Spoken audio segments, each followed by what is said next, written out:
뭐 보고해야 될 시간은 가까워 오지. 근데 기사 쓸 건 없지. 진짜 피가 마른다. 근데 뭐 어쩌겠어. 이게 기자들의 업무 방식이고 이게 기자들의 생활 방식이네.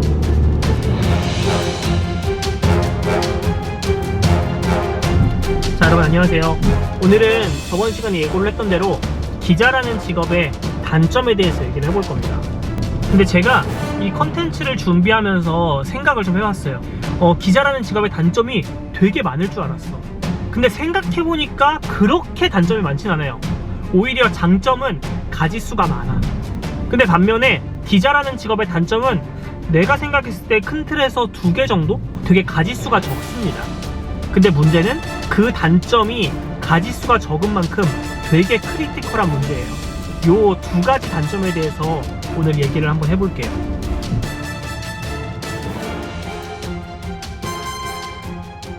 먼저 첫 번째 단점은 발제 스트레스입니다. 내가 오늘 기사를 뭐 쓸지, 내일 기사를 뭐 쓸지, 혹은 다음 주에 기획 기사를 어떤 거를 쓸지 발굴하고 찾아내고 보고하는 과정이에요. 결국 기자라는 직업도 컨텐츠 크리에이터거든요. 그 컨텐츠가 신문 기사, 방송 기사일 뿐인 거예요. 근데 문제는 뭐예요? 신문 기사는 매일매일 발행이 돼요. 그리고 방송 뉴스도 매일매일 방송이 돼. 여러분 주말에 다 TV 틀면 뉴스 나오잖아. 결국 그 사람들은 그 주말 동안에도 어떤 기사를 쓸지 계속해서 고민한다는 뜻이에요. 내가 예전에 찍은 거에서도 얘기를 했지만 하루살이 같은 느낌이야. 아무리 내가 오늘 좋은 기사를 써도 내일 기사를 뭐 쓸지를 고민해야 되고 이렇게 계속 뭔가를 찾아내야 된다는 압박감이 되게 큽니다. 그래서 저 같은 경우는 하루에 이메일을 진짜 적게 잡았을 때 한 30번 정도 확인하는 것 같아요. 제보가 도착하지 않았을까? 중요한 보도자료가 도착하지 않았을까? 이게 결국 내일 기사 뭐 쓸지, 다음 주에 기사 뭐 쓸지 이런 거를 찾는 과정 중에 하나인 거예요. 그리고 이 발제 스트레스를 더 힘들게 하는 이유는 뭐냐면 새로운 기사를 찾아내야 된다는 거예요. 남들이 쓴 기사를 그대로 받아서 내일자 신문에 내고 내일자 방송에 내고 하면은 되게 쉬울 거야. 그냥 받아서 조금만 재가공해서 보내는 거는 뭐 쉽잖아. 그냥 복사 붙여넣기만 하면 되니까. 근데 문제는 기자라는 직업은 결국 새로운 기사를 발굴해내야 되기 때문에 남들이 쓰지 않은 기사, 남들에게 알려지지 않은 기사, 혹은 알려졌더라도 남들의 인사이트와 조금 다른 기사를 써야 되는 압박감이 있는 거예요. 매일매일 기사를 써야 되는 압박감과 함께 조금씩 다른 기사를 만들어내야 된다는 것이 진짜 큰 압박이지. 그래서 사실 이 부분에 맞지 않아서 매일매일 새로운 것을 발굴해내고 찾아내야 한다는 그 압박감에 익숙해지지 않아서 이 기자라는 직업을 그만두는 사람들이 정말 많아요. 진짜 과장이 아니라 이 발제를 하는 노하우가 없는 신입 기자들 같은 경우는 진짜 피가 마르거든. 내가 기사를 안 쓰면 내 동료 기자가 내 목까지 기사를 써야 돼. 신문 지면을 채워야 돼. 방송 뉴스 시간을 만들어야 돼. 내가 기사를 쓰지 않으면 남들에게 폐가 끼쳐진다고. 아무리 뭐 인터넷에서 검색을 해봐도 기사거리가 될 것 같은 게 나오지가 않는 거야. 뭐 보고해야 될 시간은 가까워 오지. 근데 기사 쓸 건 없지. 진짜 피가 마른다고. 기사거리를 계속해서 발굴해내고 찾아내야 한다는 그 압박감이 기자라는 직업의 되게 큰 단점이에요. 저연차 기자부터 4, 5년 된 저 정도의 기자, 고연차 기자들까지 모두가 겪고 있는 스트레스예요.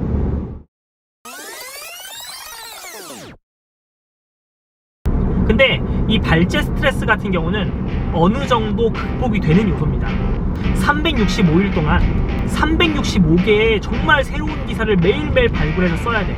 이러면 진짜 모든 기자가 피말라 죽을 거야. 연차가 쌓이고 취재 노하우가 쌓이면서 조금씩 해소가 돼요. 왜 그러냐면 정례적으로 나오는 브리핑이나 행사 같은 게 있어. 수능이야. 수능은 매년 11월 달쯤에 보잖아. 그럼 수능 100일 전쯤에 뭐 수능 100일 앞으로 다가와. 수능 100일 동안에 앞으로 공부 어떻게 해야 될까? 이런 거 나오잖아요. 되게 정례적으로 나오는 기사가 있다고.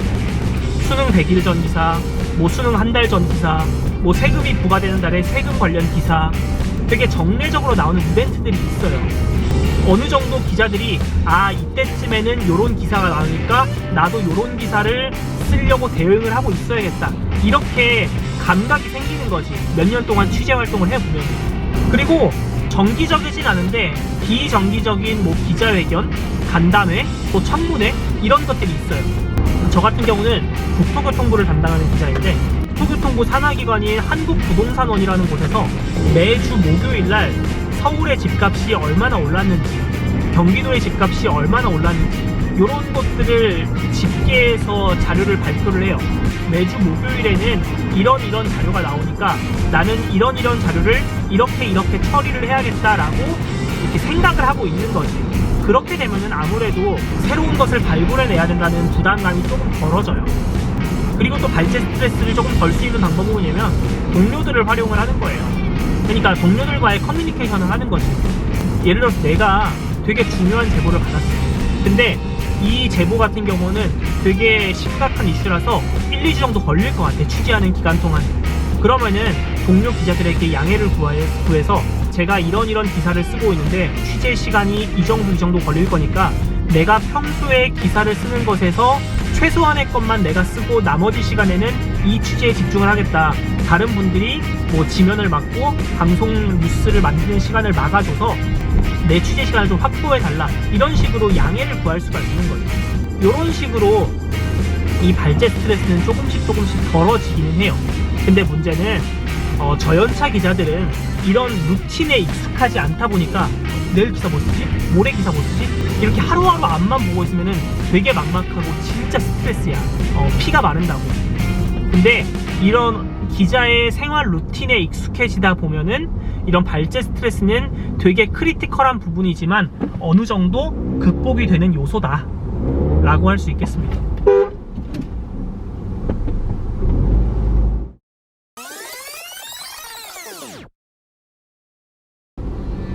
그리고 두 번째, 기자라는 직업의 단점은 뭐냐면 바로 경쟁입니다. 모든 직장인이 다 경쟁을 겪죠. 뭐 회사 내부의 동료들과 경쟁을 할 수도 있고, 다른 회사와 우리 회사가 경쟁을 할 수도 있고, 혹은 경쟁 산업과도 경쟁을 할 수 있어요. 근데 이 기자라는 직업은 이 경쟁이 시시각각 벌어집니다. 이게 무슨 뜻이냐면, 저 같은 경우는 국토교통부를 담당하고 있는 기자거든요. 나는 되게 국토교통부라는 조직에 대해서 빠삭하게 알고 있어야 돼. 국토교통부가 무슨 잘못을 저질렀는지, 뭐 국토교통부 장관에게는 어떤 흠결이 있는지, 이런 문제점들을 계속해서 찾고 발견하고 팔로우를 해야 된다는 말이야. 근데 문제는 뭐냐면 나 같은 일선 기자가 어떻게 그 국토교통부 사람들을 다 알고 거기서 나오는 정보들을 내가 다 어떻게 다 파악할 수 있겠어. 그걸 다 못한단 말이야. 타 언론사, 타 방송국에서 내가 모르는 정보, 우리 회사가 알지 못하는 국토교통부의 문제점 같은 게 단독 기사가 딱 나오는 거야. 그럼 어떻게? 조인트 깔기 시작하는 거지. 국토교통부에서 되게 크리티컬한 단독 기사 나왔다. 야, 너 이거 알고 있었어? 너 이거 왜 몰랐어? 이런 식이 될 수 있는 거야. 발제 스트레스 같은 경우는 업무 노하우가 생기면서 어느 정도 극복이 가능하다고 했잖아. 이 경쟁이라는 요소, 타 언론사, 타 기자와의 경쟁이라는 요소는요, 극복이 불가능합니다. 그 변수가 나한테 있지 않기 때문이에요. 언제 어떤 단독 기사가 나올지 어떻게 알아? 모른단 말이야. 그래서 시시각각 그 경쟁이 벌어지는 곳이 언론계예요.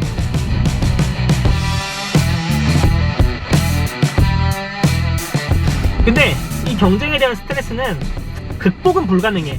근데 이것도 어느 정도 면피가 가능합니다. 무슨 뜻이냐면, 내가 담당하는 국토교통부에서 되게 크리티컬한 이슈가 나왔어. 그거에 대해서 손 놓고 있으면은 나는 되게 무능력한 사람이 되고 아무런 대응도 못하고 있었기 때문에 내 상사들한테 되게 욕을 먹을 수밖에 없는 상황이란 말이야. 그러니까 이 상황에서 어떻게 하냐면 빨리빨리 대응을 하는 거야. 타 언론사에서 단독 기사가 나왔는데 그 단독 기사가 사실인지, 이 사람이 어떤 과정을 통해서 이 단독 기사를 낼 수 있었는지, 이런 것에 대한 파악을 빨리빨리 해주는 거야. 저기 지금 방금 나온 저 단독 기사는 이런 취재원을 통해서 이런 과정을 통해서 단독 기사가 보도가 된 거고, 저는 단독 기사를 놓쳤지만 그거와 관련해서 후속 취재를 하겠다. 이 단독 기사에서 빠진 부분을 덧붙여서 종합 기사로 내보내겠다. 이런 식으로 면피를 하는 거야. 다른 기자와의 경쟁이라는 영역은 극복이 불가능한 거지만 그래도 그 책임, 어느 정도 부담이 경감이 가능하다는 거. 그니까 이 두 가지가 진짜 크리티컬해요. 이 매일매일 발제를 고민해야 된다는 것, 시시각각 경쟁이 이루어지고 있다는 것, 이 두 가지가 사람을 되게 피말리게 하는 부분인데, 이 두 가지 단점은 솔직히 해결책이 없어. 기자의 숙명이자 모든 기자들이 겪고 있는 거거든. 제가 추측하건대 이 두 가지 단점이 본인이 갖고 있는 성향과 맞지 않아서 기자를 그만두는 사람들이 정말 많을 거예요. 근데 뭐 어쩌겠어. 이게 기자들의 업무 방식이고 이게 기자들의 생활 방식이고. 나는 솔직히 잘 안 맞았거든. 나는 예전에부터 말했지만 기자라는 직업에 난 진짜 잘 맞는 사람이 아니야. 근데 해보니까 나도 되게 매일매일 발제 스트레스를 많이 겪고 기사거리가 없는지 찾아 헤매고 이런 시행착오를 겪었을 때가 정말 많지만, 내가 맡은 건설 부동산 쪽에서 몇 년 동안 취재 생활을 하다 보니까 어느 정도 발제 스트레스 그리고 경쟁에 대한 스트레스가 많이 줄어들긴 했어요. 이거는 극복은 아니라 익숙해지는 과정이에요.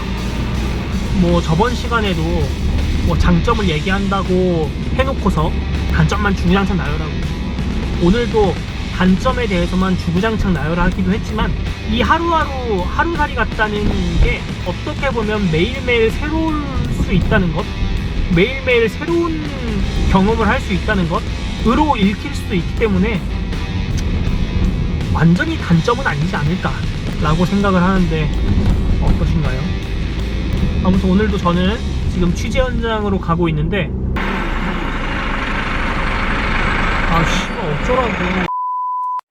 아무튼 저는 오늘도 취재 현장에 와 있거든요. 내일 기사를 또 쓰기 위해서 취재 현장에 나와 있는데 취재 잘하고 들어가겠습니다. 아무튼 오늘 얘기도 되게 비관적인 얘기였지만 도움이 되셨길 바랍니다.